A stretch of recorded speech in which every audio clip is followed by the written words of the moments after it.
चिंता से मुक्ति पर एक छोटी सी कहानी।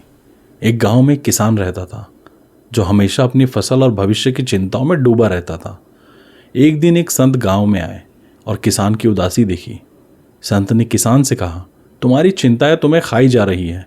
क्या तुम जानते हो कि चिंता करने से कुछ नहीं बदलता? किसान ने कहा, लेकिन मैं क्या करूं? मेरी फसल खराब हो गई तो, मेरे बच्चे बीमार हो गए तो। संत ने मुस्कुराते हुए जवाब दिया, चिंता करना छोड़ो, कर्म करो। जो तुम्हारे हाथ में है वो करो। फल देना ईश्वर के हाथ में है। जब तुम अपना कर्म करोगे तो चिंता अपने आप कम हो जाएगी।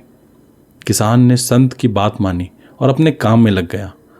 उसने अपनी फसलों की देखभाल की, अपने बच्चों की देखभाल की और बाकी समय में गांव की मदद की। धीरे धीरे उसकी चिंता कम होने लगी और उसका जीवन खुशहाल होने लगा। एक दिन संत वापस गांव आए। उन्होंने किसान को देखकर कहा, देखा, तुमने चिंता करना छोड़ दिया और खुश रहने लगे। अब तुम जान गए हो कि चिंता करने से कुछ नहीं मिलता। किसान ने सिर हिलाकर सहमति जताई और कहा, हाँ महाराज, आपकी बात सच है। चिंता करने से कुछ नहीं मिलता, कर्म करने से ही सब फल मिलते हैं। इस कहानी से हमें यह सीख मिलती है कि हमें हमेशा अपनी चिंताओं में नहीं डूबे रहना चाहिए, बल्कि अपने कर्मों पर ध्यान देना चाहिए। जब हम अपना कर्म ईमानदारी से करते हैं तो चिंता अपने आप कम हो जाती है और जीवन खुशहाल हो जाता है। इस कहानी को सुनने के लिए बहुत बहुत धन्यवाद।